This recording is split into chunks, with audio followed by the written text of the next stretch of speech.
Allahabad high court exams stenographer group C और D के practice set में आप सभी का स्वागत है। प्रैक्टिस सेट का सिलसिला लगातार चल रहा है। इसमें आज हम देखेंगे 10वां प्रैक्टिस सेट। इसके जितने भी क्वेश्चन हैं आई होप कि आपको पसंद आएगा। अगर पसंद आएगा तो लाइक शेयर और सब्सक्राइब करना भूलिएगा। चलिए देखते हैं इस प्रैक्टिस सेट का पहला क्वेश्चन क्या है। पहला क्वेश्चन है T20 विश्व कप 2022 का फाइनल मैच किस मैदान में खेला गया। तो इसके जो ऑप्शन है उनमें सही ऑप्शन बी होगा, मेलबर्न क्रिकेट ग्राउंड। नेक्स्ट है दिए गए पत्ते की पहचान कीजिए। जो फिगर आपको दिख रहा होगा इसमें किसका पत्ता है वो पूछ रहा है। तो ये आप लोग को मालूम होगा बेर का पत्ता है, जो खाया होगा उसको मालूम होगा। चलिए नेक्स्ट है एक ऐसा बाजार जिसमें तैयार माल या सेवा खरीदी और बेची जाती है उसे क्या कहते हैं। तो उसका जो ऑप्शन सही होगा वो डी होगा। नेक्स्ट है किस भारतीय लेखक ने टू लाइव्स पुस्तक लिखी है। तो इसके जो है विक्रम सेठ है, यानी ये ऑप्शन। नेक्स्ट है मानव शरीर के किस अंग को शरीर का रासायनिक कारखाना कहा जाता है। तो इसको यकृत, लीवर को। चलिए नेक्स्ट है 15 जून 2022 को भारतीय खिलाड़ी नीरज चोपड़ा ने कितने मीटर भाला फेंक कर नया राष्ट्रीय रिकॉर्ड बनाया है। तो इसका जो ऑप्शन सही होगा वो है बी ऑप्शन 89.30 मीटर। नेक्स्ट है भाला फेंक दिवस कब मनाया जाता है। तो मनाया जाता है 7 अगस्त को। नेक्स्ट चर्चा में रहा आराम से हंट सिंड्रोम प्रभावित करता है। किसको प्रभावित करता है। तो तंत्रिका तंत्र को, नर्वस सिस्टम को। ये ऑप्शन इसका सही होगा। नेक्स्ट है जून 2022 को किस राज्य में सुजल योजना की शुरुआत की गई।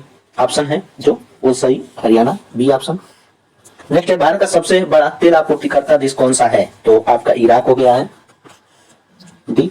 नेक्स्ट है पौधे के किस हिस्से से हल्दी प्राप्त की जाती है जो आमतौर पर रंग और एंटीसेप्टिक के रूप में इस्तेमाल की जाती है। तो इसका जो ऑप्शन होगा सही वो तना होगा, बी ऑप्शन। ठीक है। नेक्स्ट है प्रत्येक वर्ष कितने नोबेल पुरस्कार दिए जाते हैं। तो 6, डी ऑप्शन। नेक्स्ट है लोकसभा में कितनी सीटें अनुसूचित जाति और अनुसूचित जनजाति के प्रतिनिधियों के लिए आरक्षित है। तो कितना है आपका, ये आप डी वाला ऑप्शन सही होगा।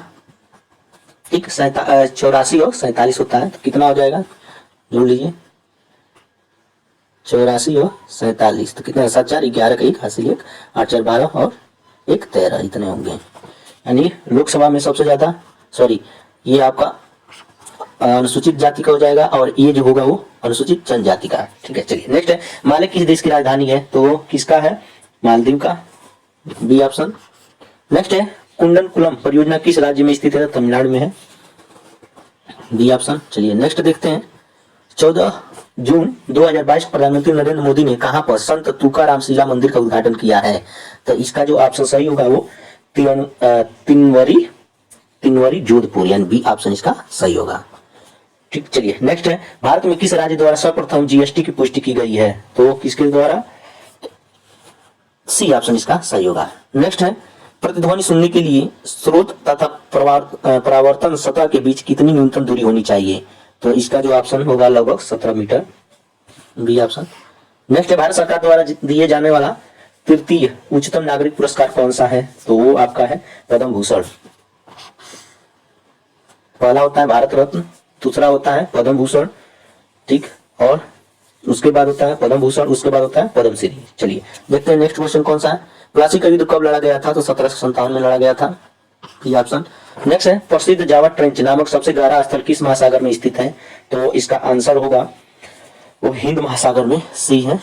नेक्स्ट सुपर कंप्यूटर का उदाहरण कौन सा है। तो ये उपरोक्त है, सभी हैं। नेक्स्ट अति लोकप्रिय धार्मिक पत्रिका कल्याण प्रकाशित होती है, कहां से होती है। ये होती है आपका गोरखपुर से। ठीक। उसके बाद है नेक्स्ट वो प्राचीन स्थल जहां 60,000 मुनियों की सभा में संपूर्ण महाभारत का वाचन किया गया था, वो कहाँ है। तो नैमिषारण्य में है, डी ऑप्शन इसका सही होगा। देखते हैं नेक्स्ट क्वेश्चन। चिन्ह दिया है, इस यातायात चिन्ह का क्या अर्थ है। तो इसका अर्थ है कि आगे जाने दें, यानी ये ऑप्शन इसका सही है। अब देखते हैं नेक्स्ट क्या है, इंग्लिश का पैराग्राफ है। इस पैराग्राफ को आप लोग ठीक से देख लीजिए।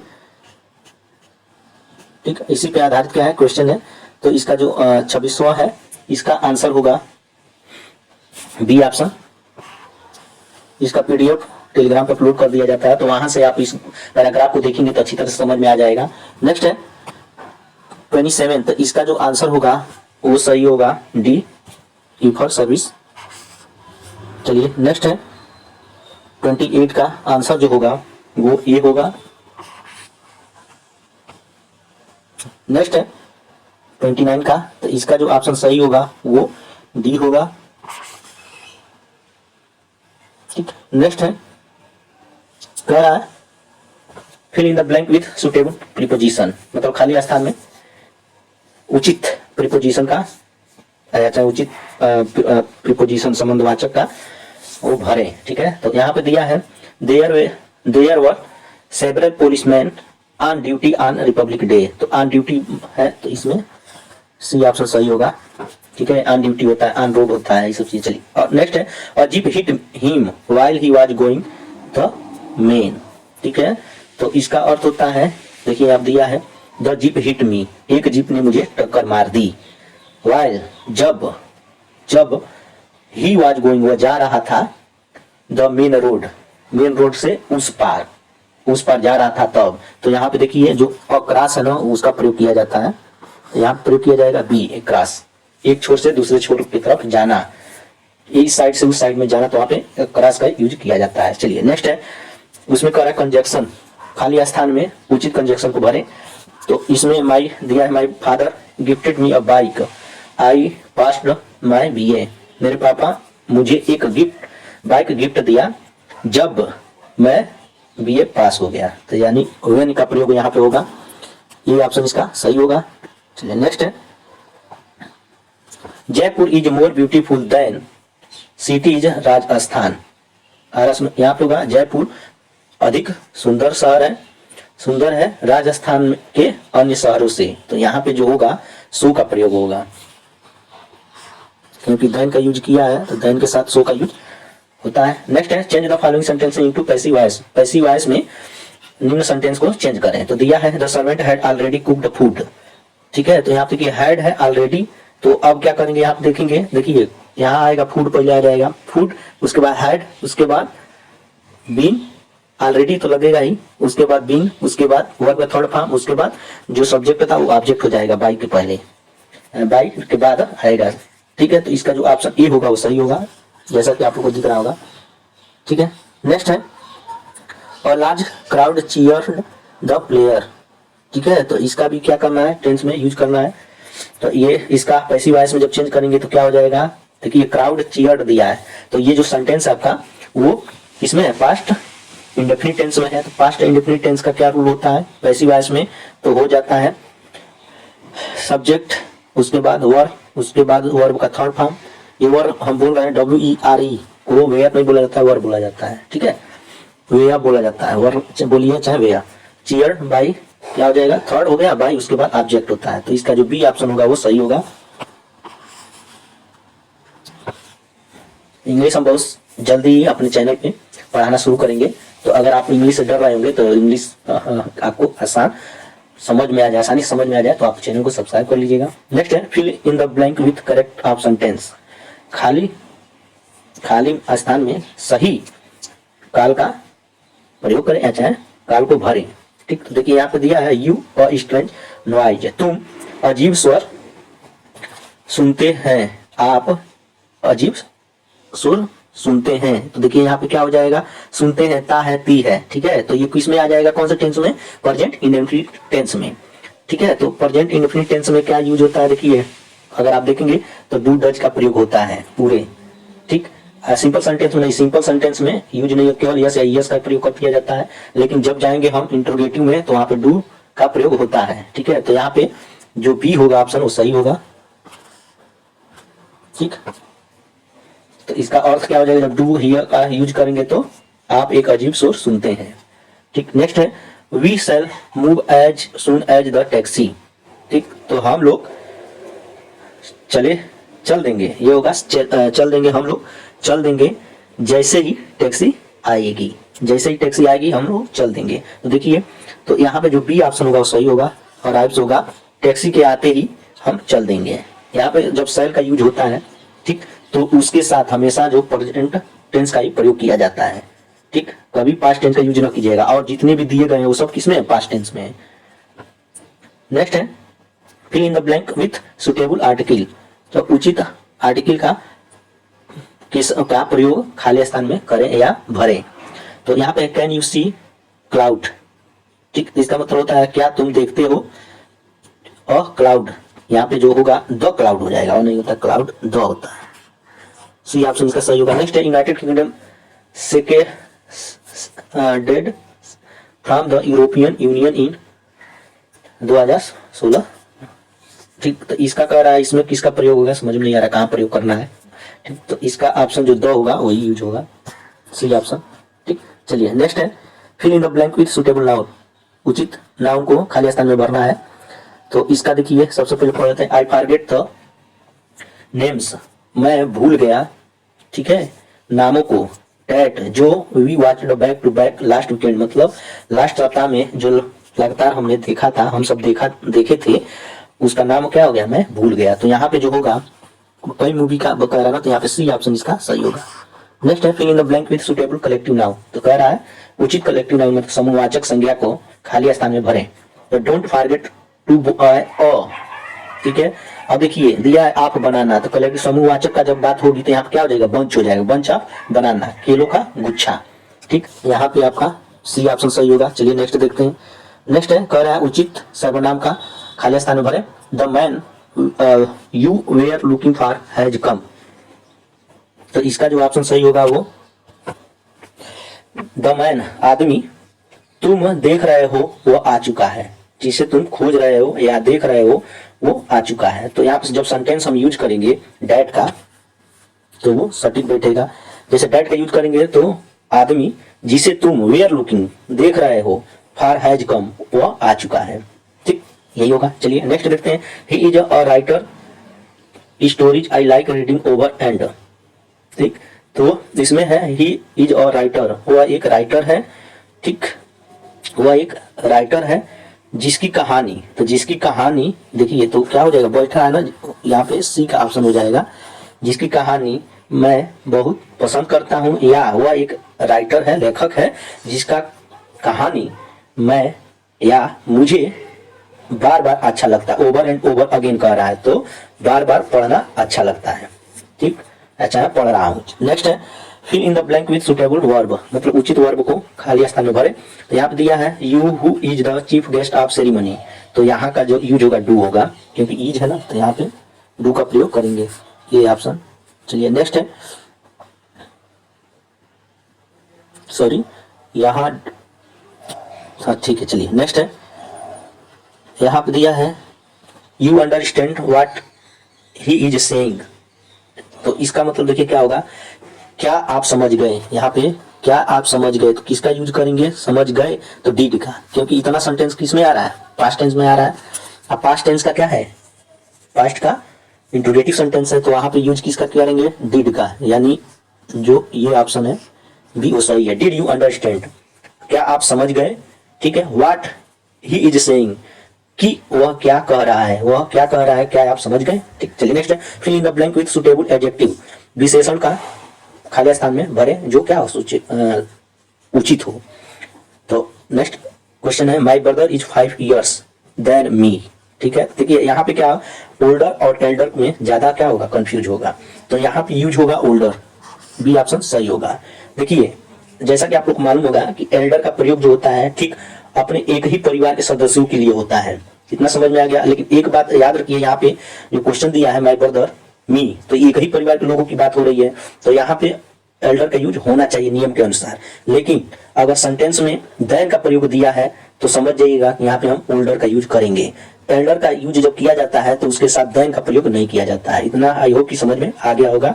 एल्डर का प्रयोग एक ही परिवार के सदस्यों के लिए किया जाता है, तो सेंटेंस के हिसाब से सेंटेंस जो है वो एक ही परिवार के लोगों में है, तुलना की जा रही है, लेकिन वहां पे देन का प्रयोग नहीं होता है एल्डर के साथ, ठीक। तो यहाँ पे जो सुटेबल होगा वो ओल्डर होगा। नेक्स्ट है Rajnath was wiser that all mean, ठीक है। तो इसका जो ऑप्शन सही होगा वो अदर होगा। राजनाथ बहुत बुद्धिमान थे, ठीक, इन सब अन्य लोगों से, अन्य सभी लोगों से अधिक बुद्धिमान थे, ये हो जाएगा। नेक्स्ट है fill in the blank with suitable adverb, तो क्रिया विशेषण की बात कर रहा है कि उचित क्रिया विशेषण को खाली स्थान भरे। सिफर्ट इज, ठीक है, अ वंडरफुल टाउन, तो इसका मतलब होता है सीफर्ट एक अद्भुत शहर है। एक तो अब देखिए इसमें क्या भरेंगे, यहाँ पे भरेंगे रेदर। रेदर मीन्स होता है बल्कि, ठीक। सेफर्ट बल्कि एक अद्भुत जगह है या अद्भुत शहर है, ठीक। देखिए यहाँ पे यूजुअली मीन्स होता है सामान्यतः, ऑलमोस्ट मीन्स होता है अधिकतर, फ्रीक्वेंटली मीन्स होता है क्या होता है, बार बार, ठीक। चलिए नेक्स्ट है, I hope you will try in future, ठीक है। तो क्रिया विशेषण इसमें यूज करना है, तो कौन सा क्रिया विशेषण यूज करेंगे, तो इसमें यूज करेंगे हार्डर, यानी बी ऑप्शन इसका जो होगा सही होगा। चलिए अब देखते हैं नेक्स्ट क्वेश्चन कौन सा है। नेक्स्ट है, correct the following sentence using appropriate punctuation. तो निम्न सेंटेंस में करेक्ट उचित विराम चिन्ह को क्या करना है, प्रयोग करना है। तो इसमें देखिए हम अगर सेंटेंस पूरा पढ़ रहे हैं तो इसका जो बी ऑप्शन है वो सही है, ठीक है। जैसे इन्वर्टेड कामा में पहले दिया है विदाउट, उसके बाद और सेंटेंस को दिया है। चलिए अब देखते हैं नेक्स्ट क्वेश्चन कौन सा है। नेक्स्ट हिंदी है, हिंदी का गद्यांश आप देख लीजिए, ठीक। क्या दिया है, इसी पे आधारित क्वेश्चन बनेंगे। तो इसी पे आधारित जो पहला क्वेश्चन है उसको देखते हैं। पहला क्वेश्चन है, एक मिनट, इसका जो क्वेश्चन है, मंजूषा को कौन लेकर जा रहा था, तो डी ऑप्शन है भाग्य। कभी कभी वीडियो को स्टॉप भी करना पड़ जाता है क्योंकि बाहरी जो डिस्टरबेंस है वो ज़्यादा होने लगता है, तो आपको असुविधा ना हो, ठीक है, यानी दिक्कत ना हो कोई, इसलिए हम रोक देते हैं, उसके बाद से कंटिन्यू करते हैं। चलिए नेक्स्ट है, कुंती अपने नवजात सुकुमार शिशु को कहाँ छोड़कर आई थी, तो कहाँ छोड़कर आई थी, नदी, बी ऑप्शन का सही होगा। नेक्स्ट है, राजा अधिरथ ने सेवकों को क्या आज्ञा दी थी, तो क्या दी थी, मंजूषा को लाने की, यानी ये ऑप्शन इसका सही होगा। नेक्स्ट है, चंपा नगरी के राजा किसके साथ गंगा स्नान करने आए थे, तो किसके साथ आए थे, राजा और सेवक के साथ, ये ऑप्शन इसका सही होगा। नेक्स्ट है, कहाँ श्री यमुना जी गंगा जी में मिल जाती हैं, तो कहाँ मिलती है आपका, प्रयाग में, बी ऑप्शन सही होगा। नेक्स्ट है, रेखांकित सर्वनाम का प्रकार चिन्हित कीजिए, कोई तो होगा जो तुम्हारी सहायता कर सके, जो तुम्हारी सहायता कर सके, तो इसका जो सी होगा वो सही होगा, अनिश्चय वाचक सर्वनाम है, सी ऑप्शन। नेक्स्ट है, एकमात्र सहारा मुहावरे का सही अर्थ क्या है, तो क्या हो जाएगा, अंधे की लाठी होना, ठीक है, तो इसका जो सी ऑप्शन है सही है। नेक्स्ट है, अपनी बुराई नहीं दिखती अर्थ को व्यक्त करने वाली लोकोक्ति कौन सी है, तो वो है आपका चिराग तले अंधेरा, ये ऑप्शन। नेक्स्ट है, यद्यपि मोहन धनी है तथापि बहुत दुखी है, तो ये है आपका मिश्र वाक्य। नेक्स्ट है, महिमा शब्द में कौन प्रत्यय है, तो कौन सा प्रत्यय है आपका, ईमा, ठीक है, तो इसका जो ईमा होगा बी ऑप्शन सही होगा, ठीक। नेक्स्ट है, आदिकाल में पहेलियां लिखने वाले कवि थे, कौन थे, खुसरो थे, बी ऑप्शन। नेक्स्ट है, निम्न में वर्तनी की दृष्टि से अशुद्ध शब्द है, तो कौन सा है, ऐतिहासिक है, ऐतिहासिक नहीं होता है, ऐतिहासिक होता है। चलिए नेक्स्ट क्वेश्चन देखते हैं, निम्नलिखित वाक्यों में से कौन सा संदिग्ध भूतकाल का उदाहरण है, तो इसका जो ऑप्शन सही होगा वो है सी, मैंने वही सामान रखा है, तो सी ऑप्शन इसका सही होगा, ठीक। नेक्स्ट है, जटिल का अर्थ बताइए, तो क्या होता है, पेचीदा होता है। चलिए नेक्स्ट क्वेश्चन देखते हैं कौन सा है, उनमें किस प्रकार का शब्द है, तो उनमें का जो शब्द होगा वो आपका तद्भव होगा, ठीक। चलिए नेक्स्ट है, आगरा का बहुवचन होगा, तो कौन सा होगा बहुवचन, बहुवचन नहीं होगा, डी ऑप्शन इसका सही होगा। नेक्स्ट है, निम्नलिखित वाक्यों में से एक में संयुक्त क्रिया का प्रयोग नहीं हुआ है, तो जिसमें प्रयोग नहीं हुआ है उसी को बताना है, तो वो आपका बी है, मैं अपने घर में रहूंगा, और सब में क्या है, संयुक्त क्रिया का प्रयोग किया गया है, तो इसका बी ऑप्शन जो होगा सही होगा। नेक्स्ट है, जिसका जन्म कन्या के गर्भ से हुआ हो के लिए एक शब्द है, तो कौन है, कालीन है, यानी बी ऑप्शन इसका सही होगा। चलिए नेक्स्ट है, अधिकृत शब्द का विलोम है, तो कौन सा है, वो क्या हो जाएगा, अनधिकृत हो जाएगा, यानी जो ऑप्शन है आपका बी सही है। नेक्स्ट, हनुमान ने संजीवनी बूटी से लक्ष्मण के लिए होश लाए, वाक्य में की गई त्रुटि का आधार पहचानिए, तो इसका जो होगा वो कारक का होगा, ठीक। नेक्स्ट है, दिए गए 4 विकल्पों में से कौन शब्द स्त्रीलिंग है, तो कौन सा स्त्रीलिंग है, प्रकृति है, प्रकृति में बहुत ही तबाही मचाई है। तो चलिए नेक्स्ट है, निम्न में से संज्ञा का उदाहरण नहीं है, तो कौन सा नहीं है, ये है आपका वह, ठीक, ये क्या है, सर्वनाम है, प्रोनाउन है। नेक्स्ट है, हिंदी साहित्य का 9वां रस कौन सा है, तो इसका जो है भक्ति, ये ऑप्शन। नेक्स्ट है, न जिसमें कुछ पौरुष हो यहाँ सफलता व पा सकता कहाँ, इन पंक्तियों में छंद है, तो कौन सा है, द्रुत विलंबित, बी ऑप्शन इसका सही होगा। नेक्स्ट है, इनमें से कौन सा अलंकार का भेद नहीं है, तो भावा अलंकार, यानी जो ऑप्शन आपका होगा डी वो सही होगा, ठीक है। नेक्स्ट है, मैथ का है, तो हम क्या करते हैं, इसको देख लेते हैं। दिया है यदि एक अर्धगोले का आयतन 18 पाई सेंटीमीटर क्यूब है तो उस अर्धगोले का कुल सतही क्षेत्रफल कितना होगा। ठीक, तो हम जानते हैं अर्धगोले का क्षेत्रफल क्या होता है,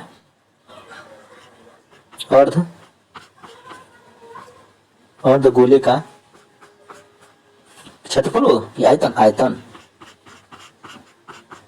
आयतन बराबर क्या होता है 2/3 पाई आर क्यूब। ठीक है, देखिए आयतन कितना दिया है 18 पाई दिया है, 2/3 पाई, और यहाँ से हम क्या करेंगे त्रिज्या को निकालेंगे तो ये हो जाए आर क्यू, तो पाई से कट जाएगा। अब इसको सॉल्व कीजिए तो आर क्यू इक्वल टू क्या हो जाएगा, देखिए 18 गुणे क्या 3 बटे ये 2/3 इधर जाएगा, अरे इतना तो आपको मान लेंगे 2 9 18 कीजिए 9 3 27, आर क्यू का कितना माना रहा 27, तो आर बराबर क्या हो जाएगा, यहाँ लिखते हैं आर बराबर 3, यानी 27 किसका क्यूब होता है 3 का। अब देखिए अब क्या कर रहा है, अर्धगोले का कुल सतही क्षेत्रफल पूछ रहा है तो वही निकालेंगे। सतही क्षेत्रफल हम लिख रहे हैं,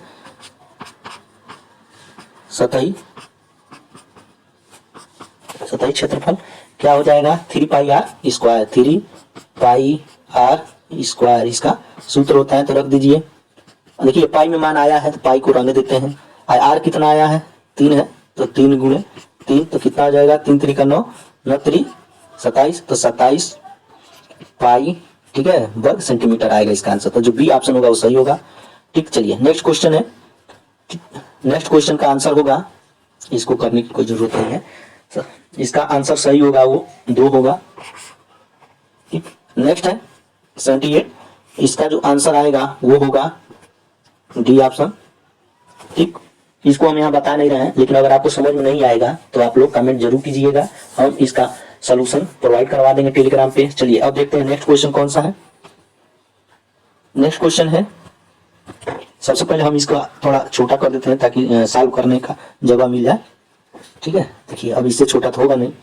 इसमें हम जानते हैं, पहले क्वेश्चन देख ले। शिल्पा ने 3 घंटों के लिए 20 किलोमीटर प्रति घंटे की गति से और उतनी ही दूरी को 15 किलोमीटर प्रति घंटे की गति से तय किया।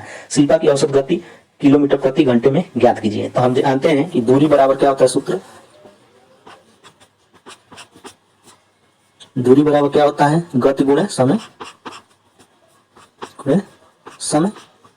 ठीक। तो गति, तो देखिए यहाँ पे कितना है आपका गति कितना है 20 किलोमीटर प्रति घंटे यहाँ पे, तो 20 समय कितना है 3 घंटा। ठीक, तो कितना हो जाएगा आपका 60 किलोमीटर हो गया। अब देखिए यहाँ पे क्वेश्चन के हिसाब से देखा जाए तो कह रहा है उतनी ही और दूरी को, यानी यहाँ समान दूरी को 2 बार तय किया जाता है। ठीक, 2 बार तय किया जाता है, तब क्या हो जाएगा कुल दूरी कितना हो जाएगा, जब 2 बार तय किया तो कुल दूरी कितना हो जाएगा।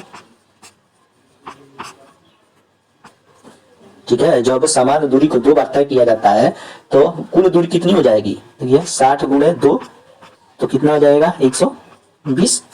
ठीक, अब देखिए कह रहा है कि दूरी को 15 किलोमीटर प्रति घंटे की गति से तय किया है, तो समान दूरी को कितने 15 किलोमीटर प्रति घंटे से तय करने में लगा समय क्या करेंगे ज्ञात करेंगे।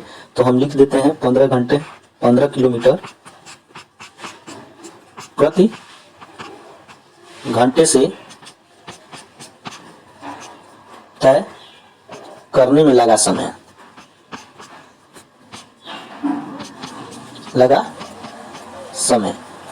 कितना हो जाएगा, कितना समय लगेगा। देखिए ये है ना 15 है, तो 15 का क्या, ये देखिए 60 है, यहाँ पे दूरी कितना है आपका, दूरी आपका 60 है, तो 60 कितना समय लग रहा है, तो बताए ना कि दूरी एक पहले वाले में दूरी था उतना, ठीक है, और दूसरे वाले में तो दूसरे का ही कह रहा है। ये देखिए दूरी को 15 किलोमीटर प्रति घंटे, तो देखिए दूरी बटे क्या कर देंगे हम 15 कर देंगे। ठीक है, 15 कर देंगे और सॉल्व करेंगे तो कितना आ जाएगा 15 चौको 60, यानी 4 घंटा समय लग रहा है, 4 घंटा। ठीक, अब क्या करेंगे हम, तब शिल्पा की औसत गति निकालेंगे। औसत गति, तो औसत गति निकालेंगे तो हम क्या करते हैं, देखिए कि कुल दूरी कितना था 120 था ना, तो 120 कर दिए। ठीक, और कितना समय लग रहा है, 4 बराबर क्या होता है दूरी बटे समय, तो दूरी बटे समय कितना लग रहा है आपका पूरा 4 3 7। पहले वाले में देखिए शुरू में शिल्पा ने 3 घंटों के लिए 20 किलोमीटर प्रति घंटे, तो वहां 3 है, और फिर से हम जब समय निकाले हैं तय करने में तो ये वाला जो लगा है इसका यहाँ पे इसमें लिखे हैं। ठीक, अब ऐसे करके आप इसको सॉल्व कर लीजिए। सॉल्व करेंगे कितना आएगा 120 7, इनका जब सॉल्व करेंगे तो 17 सही 1/7 किलोमीटर हो जाएगा प्रति घंटा। तो इसका जो ऑप्शन होगा बी वो सही होगा। अब देखते हैं नेक्स्ट क्वेश्चन कौन सा है। रमेश ने एक बक्सा 10% लाभ पर सुरेश को बेचा। सुरेश ने इसे 20% लाभ पर गणेश को बेच दिया। यदि सुरेश ने 44 रुपए का लाभ अर्जित किया तो रमेश के लिए इस बक्से का क्रय मूल्य कितना है। ठीक, तो इसके लिए हमारे पास एक सूत्र है, विक्रय मूल्य बराबर, एक मिनट,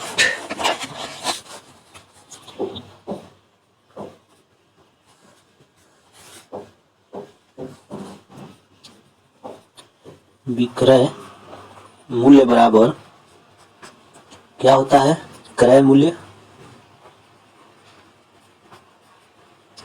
प्लस क्रय मूल्य गुणे लाभ बटे 100। ये हमारे पास सूत्र है। और चूंकि आप लोग जानते हो कि लाभ बराबर क्या होता है, लाभ बराबर विक्रय मूल्य माइनस क्रय मूल्य, इतना आप लोग को मालूम होगा। अब क्या करेंगे, अब देखिए इसमें कह रहा है रमेश का क्रय मूल्य। ठीक, तो हम क्या करेंगे, मान लेते हैं, माना रमेश का क्रय मूल्य कितना है, x है। ठीक, तब रमेश का विक्रय मूल्य कितना होगा, जब क्रय मूल्य x है तो विक्रय मूल्य इसका कितना होगा, रमेश का कितना हो जाएगा। तो हम क्या करेंगे, अब इस फार्मूले को लेके आएंगे, किसको, ये वाला जो पहला बताए थे, कौन सा, क्रय मूल्य कितना माने हैं, x माने ना, इस फार्मूले पे थोड़ा कलर चेंज कर दे। ये जो पूरा फार्मूला था, ये पूरा फार्मूला था ये, ठीक है। इसी फार्मूले में हम रखेंगे। तो देखिए क्रय मूल्य कितना माने हैं, x माने हैं, तो x यहाँ पे लिख लेते हैं, x प्लस फिर क्रय मूल्य x है, x का कितना हम बोले हैं, गुणे कितना हो जाएगा, लाभ, लाभ कितना इनको मिला है, लाभ 10% मिला है। ठीक है, तो 10% यहाँ पे पहले शुरू में देखिए 10% लाभ कर रहा है ना, तो उसका लाभ हो गया। तो यहाँ से ये काट देते हैं। जब इसको सॉल्व करेंगे तो कितना आएगा, 11x अपान कितना आ जाएगा, 10 हो जाएगा। यानी रमेश का क्रय मूल्य x माने थे तो उसका विक्रय मूल्य कितना होगा, 11x अपान 10 होगा। इतना आ गया होगा समझ में। अब क्या करेंगे, प्रथम शर्तानुसार देखेंगे तो क्या होगा, निकल के आएगा इसका, रमेश का विक्रय मूल्य बराबर, रमेश का विक्रय मूल्य, ठीक, बराबर क्या हो जाएगा, गणेश का क्रय मूल्य होगा, गणेश का क्रय मूल्य होगा। आई होप कि आपको समझ में आ रहा होगा। जब रमेश का क्रय मूल्य विक्रय में इतना आ गया है तो प्रथम शर्तानुसार देखा जाएगा तो रमेश का विक्रय मूल्य गणेश के क्रय मूल्य के बराबर होगा। अब वो कितना आ रहा है, देखिए रमेश का विक्रय मूल्य कितना आया था, तो वो आया था 11x अपान 10। इतना आपको समझ में आ गया होगा। ठीक, और गणेश को कितना फायदा हो रहा है, गणेश को 20% लाभ हो रहा है। कितना हो रहा है, 20% लाभ। ठीक है, देखिए यहाँ पे दिया है, आ गया। ठीक है, गणेश को 20% लाभ हो रहा है। तो अब देखिए अब क्या होगा, और प्रश्नानुसार, द्वितीय प्रश्नानुसार देखेंगे, यहाँ लिख लेते हैं द्वितीय प्रश्नानुसार। तो क्या हो जाएगा, 11x अपान 10, इसका कितना हो रहा है, 20% हो रहा है ना। ठीक, गणेश को इक्वल टू क्या हो जाएगा, 44 हो जाएगा। ठीक, इसको सॉल्व कर लीजिए, सॉल्व करेंगे तो कितना आ जाएगा, 11x अपान 10 गुणे 20 अपान 100 इक्वल टू 44। ठीक, तो जब इसको सॉल्व कर लेंगे आप तो आंसर कितना निकल के आएगा, 200 आएगा। ठीक है, यानी जो डी ऑप्शन है इसका सही होगा, यानी सॉरी ए ऑप्शन इसका सही होगा। 200 निकल के आएगा ना, तो इसका ए ऑप्शन सही होगा। इस तरह से आप लगा लोगे, थोड़ा स्पेस कम है इसके वजह से हम समझाने में कठिनाई हो रही है। चलिए नेक्स्ट है, तो यह है, एक धनराशि साधारण ब्याज दर पर 3 वर्ष में 4200 और 6 वर्ष में 6000 हो जाती है। तो ब्याज की दर ज्ञात कीजिए। ठीक है, तो इसका एक सूत्र होता है 8% बराबर 100 इंटू कोष्टक है A2 माइनस A1 अपान A1 T2 minus A2 T1 ये होता है। ठीक है, तो देखिए ये वाला है जो, इसको मान लेते हैं हम A1, इसको मान लेते हैं A2, इसको मान लेते हैं T1 और इसको मान लेते हैं T2। जब ये मान लेंगे तो इस फार्मूले में रख के आसानी से निकाला जा सकता है। देखिए 100 गुणे, अब A2 का मान कितना है, देखिए ये 6000 है, A1 का मान कितना है 4200 है, तो 4200 लिख लीजिए अपान, अब देखिए क्या है A1 कितना है आपका, A1 कितना है 4200, तो यहाँ पे A2 कर दीजिए 9, तो चलिए कोई दिक्कत नहीं, यहाँ पे हम कर दे रहे हैं। पहले ऐसे करते हैं इसको, जो A2 है उसको लिखते हैं, यहाँ पे A2 कर दीजिए A1, क्योंकि घटाने में आसानी रहेगी, और यहाँ पे बात वही आएगा। ठीक है, यहाँ पे हो जाएगा A1 और T2, तो यहाँ पे कीजिए 6000 मतलब 6000 गुणे T1 है ना, इसमें T1 3 हो जाएगा, माइनस अब A1 कितना है 4200 है। ठीक, अब गुणा कितना हो जाएगा, इसमें गुणा करेंगे किसका, T2 का, तो ये कितना आएगा 100 इंटू, जब घटाएंगे तो कितना आ जाएगा 1800 आ जाएगा। अपन इसको जब सॉल्व करेंगे, ये नीचे वाली को सॉल्व करेंगे तो कितना आएगा आपका 7200 आ जाएगा। तो इससे इसको काट दीजिए और क्या आ जाएगा 18 छत्ती 18 3 54, तो यहाँ से भी इसको ऐसे भी काट दीजिए, तो 18 चौको कितना आ जाएगा 72। ठीक, 18 चौको 72 हो जाएगा, तो कितना बच रहा है यहाँ पे देखिए, एक मिनट, यहाँ पे देखिए ये यहाँ 0 था ना, ये थोड़ा कलर चेंज कर ले, ये 2 0 से 2 0 नीचे कट गया था, लेकिन ये पूरा रहेगा, यहाँ पे 100 पूरा रहेगा, तो कितना बच रहा है यहाँ पे काट दिए तो 100/4, तो इसको साफ कीजिए कितना आ जाएगा 25 बार में 2 दूना 4 दूना 8 4 5 20, यानी 25% इसका क्या होगा आंसर आ जाएगा, यानी बी ऑप्शन इसका सही होगा। ऐसे ही देखते हैं नेक्स्ट क्वेश्चन कौन सा है। नेक्स्ट है आपका x और y दो यौगिक हैं जो क्रमशः 4:3 और 4:7 के अनुपात में चांदी और तांबे के मिश्रण से बने हैं। इन दोनों यौगिकों की समान मात्रा को पिघलाकर एक नई मिश्र धातु Z निर्मित की जाती है। अब मिश्र धातु Z में चांदी और तांबे का अनुपात क्या होगा। सबसे पहले हम अनुपात को क्या करते हैं लिख लेते हैं, ये हो जाएगा आपका M1 और N1, ये हो जाएगा P1, चाहे M N कर दीजिए उसको, और ये P और Q इसको मान लीजिए, M1 N1 करने की जरूरत नहीं है। ठीक, तो इसका देखिए इसमें मिश्र धातु का अनुपात का सूत्र होता है, मिश्र धातु का अनुपात क्या क्या है, इसमें चांदी और तांबा है, तो चांदी और तांबे का अनुपात इसमें निकाला जाएगा। तो इसके लिए होता है, यहाँ देखिए M/M + N होगा, ठीक है, प्लस P/P + Q, एक कोष्टक में ये हो गया। ठीक, संबंध है कितना हो जाएगा N/M + N प्लस यहाँ पे हो जाएगा Q/P + Q। ठीक है, ये हो गया। अब इसमें क्या करेंगे हम मान रख देंगे, तो मान रखेंगे तो यहाँ देखिए M/M N है, तो यहाँ क्या हो जाएगा M कितना है आपका 4 है, और नीचे M N दोनों को जोड़ 4 से कितना है 7 हो जाएगा, प्लस उसके बाद देखिए यहाँ पे है PQ पे। ठीक है, तो PQ पे क्या P कितना है 4 है, और नीचे की उनका अनुपात कितना है 7 और 4 11 हो जाएगा, ये एक में आ गया संबंध है। दूसरे में क्या है देखिए N कितना है आपका 3 है, 3 बटे कितना हो जाएगा 7 हो जाएगा, और प्लस PQ में Q कितना है 7 है, तो 7 बटे कितना हो जाएगा 11 हो जाएगा।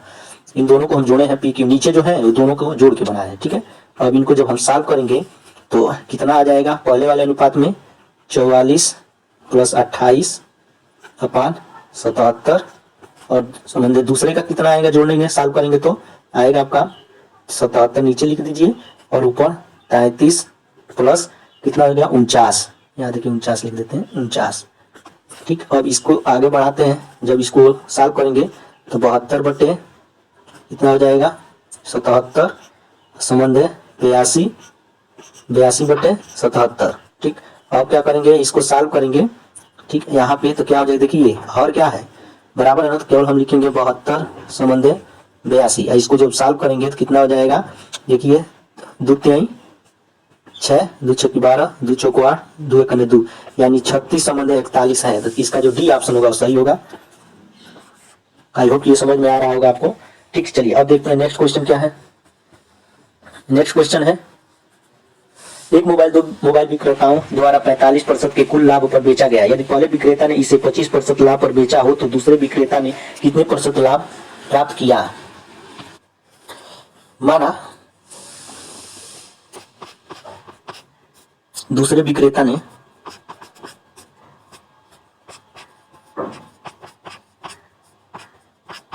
X% लाभ प्राप्त किया, ठीक है, लाभ प्राप्त किया। तो प्रश्नानुसार क्या हो जाएगा,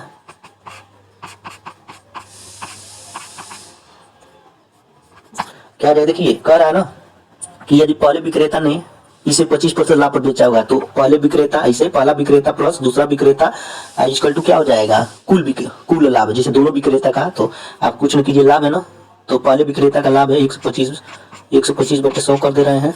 उसके बाद प्लस दूसरे का हम x माने हैं ना, लाभ हुआ है अभी, तो x बटे 100 कर दे रहे हैं। कुल कितना हुआ है लाभ 45%, तो 145 बटे 100 कर दे रहे हैं। ठीक, चलिए अब देखिए इसको और सॉल्व करेंगे तो क्या हो जाएगा, इन दोनों को इसको उधर लेके जाएंगे तो क्या आएगा, x upon 100 is equal to 145 बटे 100 माइनस 125 बटे 100। तब आएगा x upon 100 is equal to कितना आ जाएगा, 20 बटे 100 हो जाएगा। सॉल्व करने पे, सॉल्व कर लीजिएगा आप लोग, तो क्या हो जाएगा, x इक्वल टू कितना आएगा, इसका 20 आएगा। ठीक है, यही इसका क्या हो गया, आंसर हो गया। ठीक, यहाँ आंसर की में जो दिया है सही, वो बी को सही माना है। जो रूल्स के हिसाब से हम लोग लगा रहे हैं तो उसका आंसर ए आ रहा है। तो आप लोग देख के इसको सॉल्व करके बताइएगा कि इसमें बी सही होगा कि ए सही होगा। हमारे तरफ से ये सही हो रहा है। चलिए नेक्स्ट क्वेश्चन है, देखते हैं। नेक्स्ट क्वेश्चन है, 24 मीटर लंबे और 14 मीटर चौड़े एक खेत में 9 मीटर लंबा, 4 मीटर चौड़ा और 1/3 मीटर गहरा टैंक खोदा गया है। यदि खोदी गई मिट्टी को समान रूप से शेष खेत में फैलाया जाए तो खेत की ऊंचाई कितनी बढ़ जाएगी। ठीक है, यहाँ देखिए खेत की लंबाई और चौड़ाई दिया हुआ है, तो क्या हो जाएगा, खेत का आयतन कितना हो जाएगा, सॉरी खेत का क्षेत्रफल ना, देखिए ये, तो खेत का क्षेत्रफल क्या हो जाएगा, कितना हो जाएगा, 24 गुणे 14। तो इसको सॉल्व मत कीजिए, इसे रहने दीजिए। अब क्या होगा, देखिए कह रहा है ना 4 मीटर लंबा और 4 मीटर चौड़ा और 1/3 मीटर गहरा एक टैंक खोदा गया है। ठीक, तो अब हम क्या करेंगे, मिट्टी का आयतन जो खोदा गया निकाला गया ना, तो मिट्टी का आयतन अब निकालेंगे। तो मिट्टी का आयतन क्या हो जाएगा,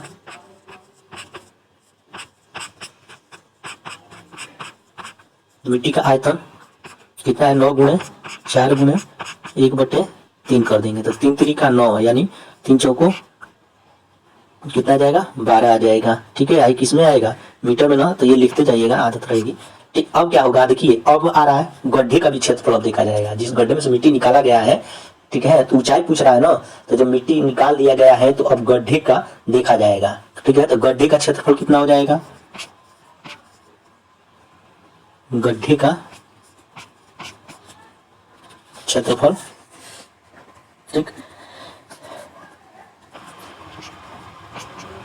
गड्ढे का क्षेत्रफल क्या हो जाएगा, 9 गुणे 4, जो ये लंबाई दिया था 9 और 4 चौड़ाई, तो ये हो जाएगा 9 चौको 36, क्या हो जाएगा, वर्ग मीटर में होगा, वर्ग मीटर। अब क्या करेंगे, अब हम आते हैं इसमें, ये देखेंगे कि मिट्टी बिछाई जाने वाले भाग का क्षेत्रफल, जहाँ मिट्टी जहाँ बिछाई जा रही है उस भाग का क्षेत्रफल कितना होगा। ठीक है, तो भाग का क्षेत्रफल हम क्यों लिख दे रहे हैं, भाग का क्षेत्रफल, किसका भाग, किसका भाग, मिट्टी बिछाई जाने वाले का भाग, जहाँ मिट्टी बिछाई जाएगी उस भाग का क्षेत्रफल कर रहा है।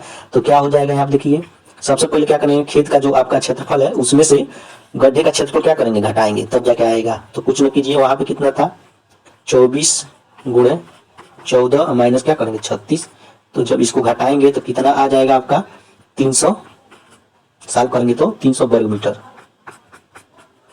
ठीक, इतना आपको मिल गया। अब क्या करेंगे, अब मान लेंगे कि खेत की ऊंचाई जो पूछ रहा है वही, तो माना खेत की ऊंचाई h मीटर है और जब h मीटर है तब क्या हो जाएगा, तब इसका सॉल्व करेंगे 300 भाग का क्षेत्रफल आया है ना, जो मिट्टी बिछाई गई है जिस भाग में उसका क्षेत्रफल है 300 वर्ग मीटर। और गुणे क्या हो जाएगा, ऊंचाई भी होगा ना, इक्वल टू आपका कितना जाएगा 12। 12 क्या है आपका मिट्टी का आयतन है। तो इसको सॉल्व कर लीजिए, जब सॉल्व करेंगे तो क्या हो जाएगा 12/300। ठीक, देखिए ये तो हो गया 12/300। उसके बाद हम क्या करेंगे गुणे 100। तो यहाँ देखिए 0 0 काट दिया, 3 चौको 12। अच्छा ये 100, यहाँ देखिए 100 का गुणा हम क्यों किए हैं, 100 का गुणा इसलिए किए हैं कि इसका मान किसमें पूछ रहा है, सेंटीमीटर में पूछ रहा है, इसलिए हम इसको देखिए यहाँ पे, इसलिए हम इसको 100 से गुणा किए हैं। सेंटीमीटर में पूछ रहा है, अगर मीटर में पूछता है आंसर इसका यही होता है। तो कितना आ रहा है, यह चीज कर 4 सेंटीमीटर। आई होप कि आपको समझ में आ रहा होगा, यानी ऑप्शन जो डी होगा वो सही होगा। अब चलिए देखते हैं नेक्स्ट क्वेश्चन कौन सा है। नेक्स्ट है सॉल्व करना है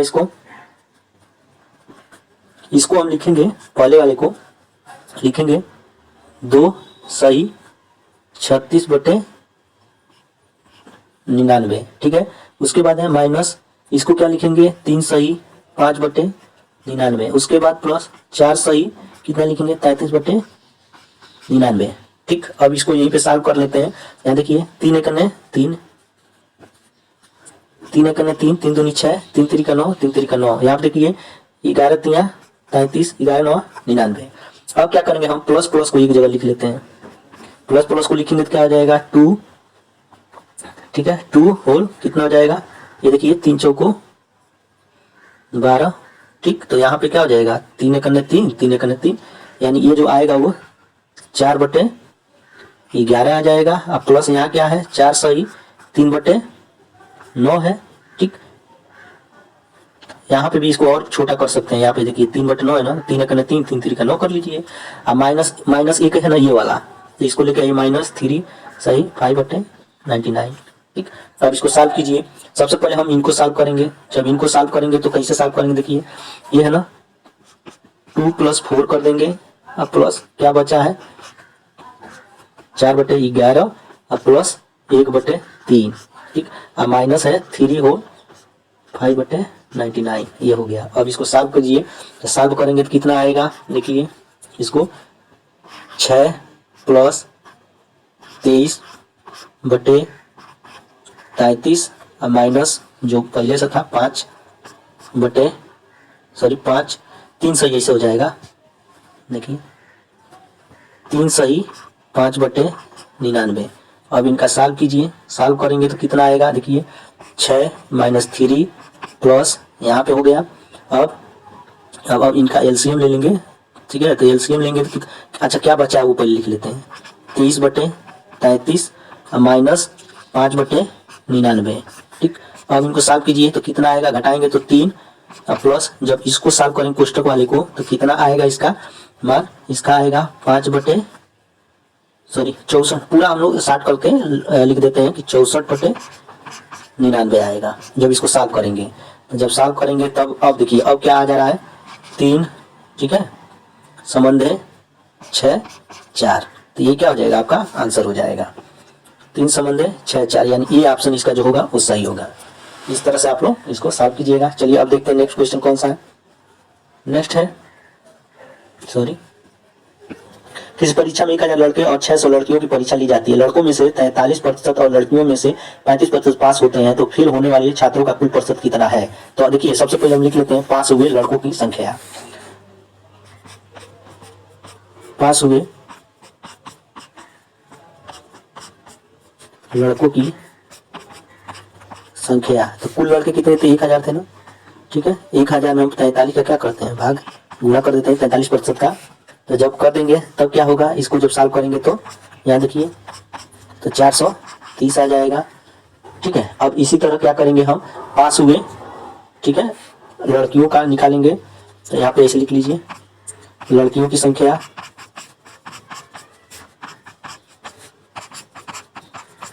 कितना है, तो कुल लड़कियां कितनी थी 600, 600 का कितना निकालेंगे 35%, तो कितना हो जाएगा आपका, इसको सॉल्व करेंगे तो 210। ठीक, अब देखिए अब कुल पास छात्र कितने हो गए ये देखेंगे। कुल पास छात्र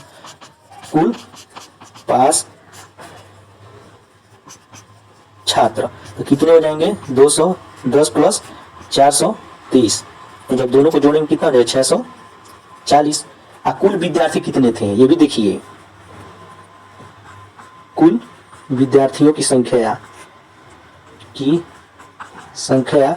कितना है 1600 यानी 1600 है, 1600 है।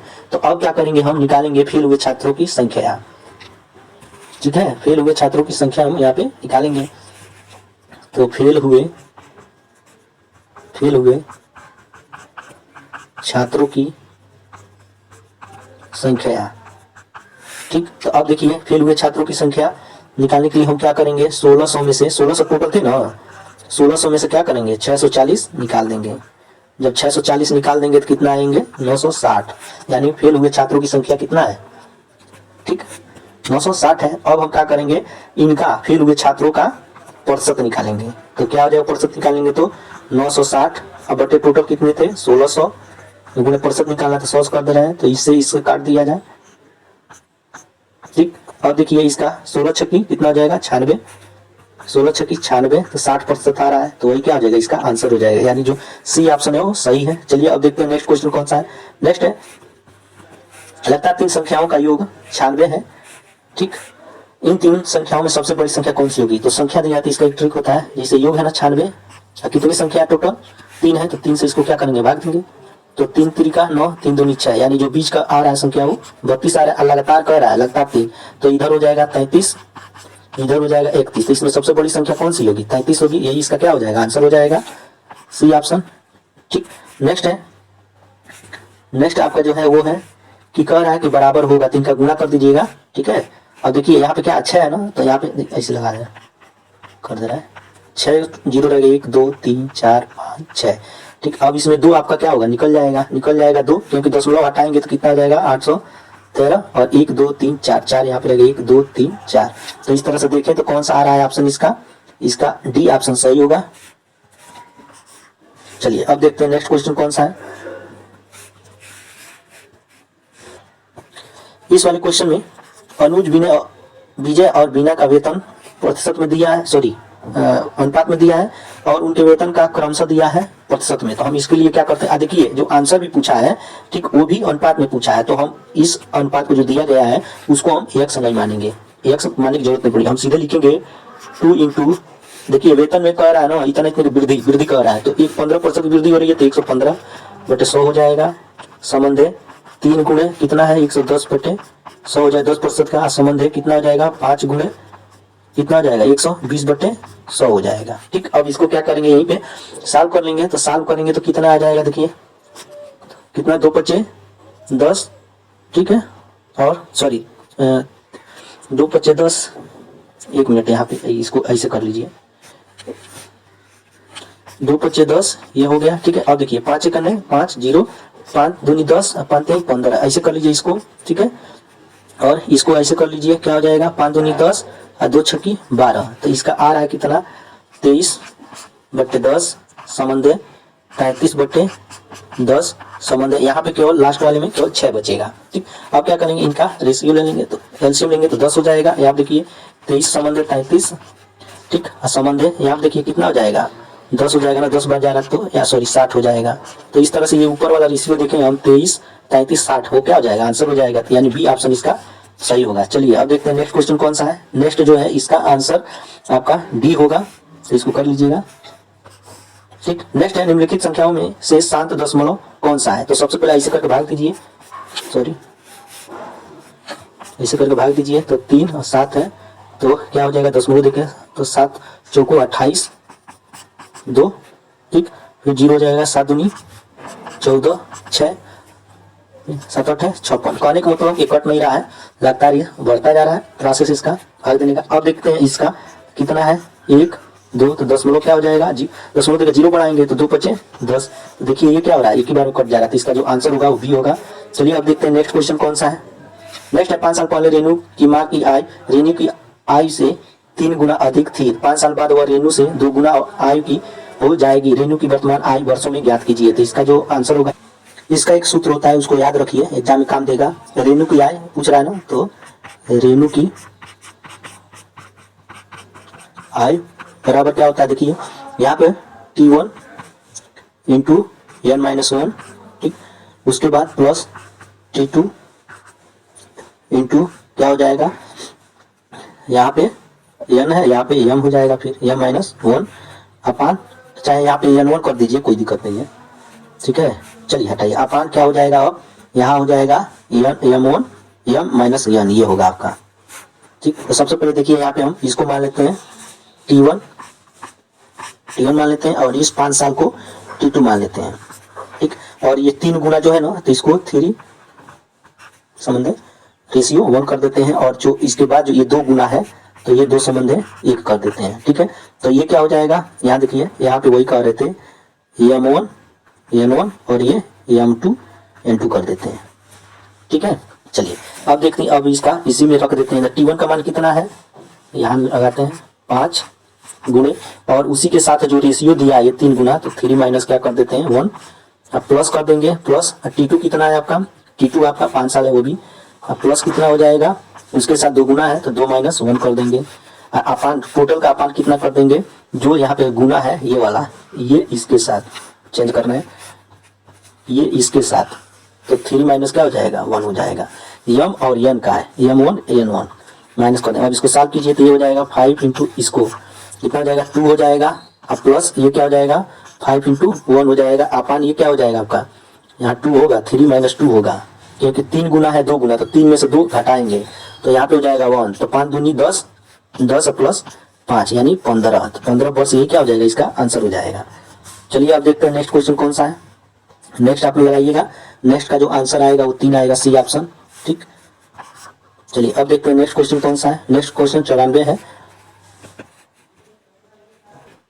ये वाला जो क्वेश्चन है 95वां, तो ये हम जो प्रैक्टिस सेट 5वां कराए थे उसका 27वां प्रश्न जो है यही है, टोटल वही क्वेश्चन यहाँ पे भी रख दिया है। वैसे ही 96 का जो है, 96 को भी प्रैक्टिस सेट 5वें का 28वां जो प्रश्न है उसको रख दिया है, तो वहां से आप इसको कर लीजिएगा, अगर आप वो प्रैक्टिस सेट किए होंगे तो इसको करने में कोई दिक्कत नहीं होगी।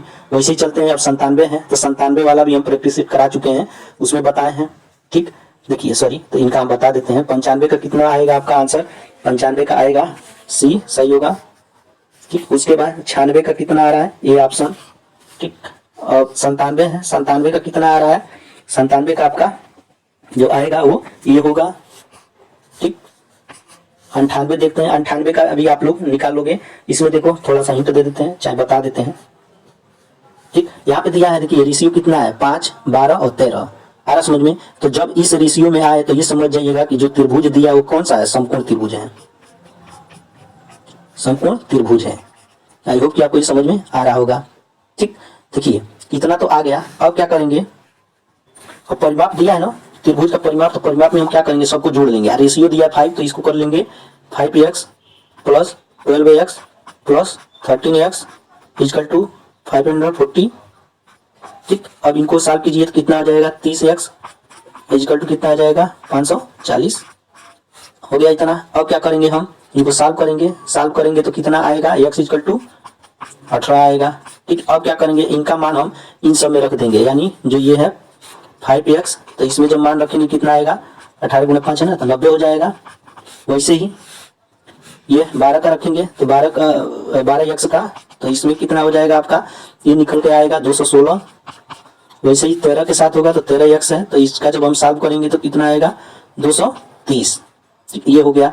अब कह रहा है, इसमें जो पूछ रहा है वो है खेत का क्षेत्रफल क्या होगा। तो देखिए समकोण त्रिभुज था ना, समकोण त्रिभुज का क्षेत्रफल क्या होता है, 1/2 गुणे आधार गुणे लंब, ठीक है। तो आधार ये त्रिभुज है आपका, यहाँ पे बना देते हैं, समकोण त्रिभुज है, ठीक।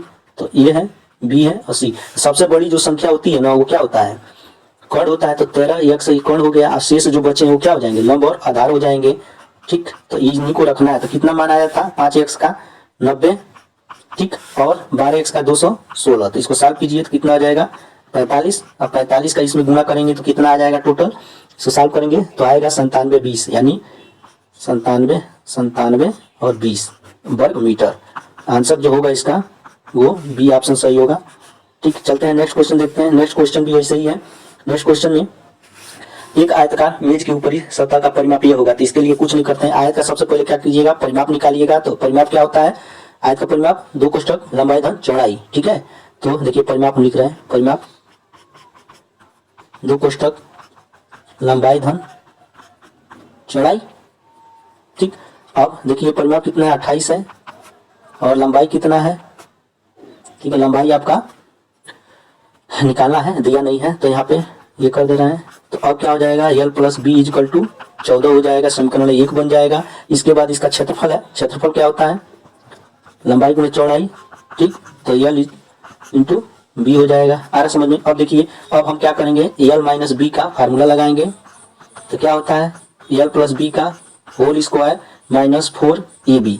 तो ऐसे लगाएंगे तो इनको जब सॉल्व करेंगे तो a का मान कितना निकल के आएगा। ठीक, a का मान निकल के आएगा आपका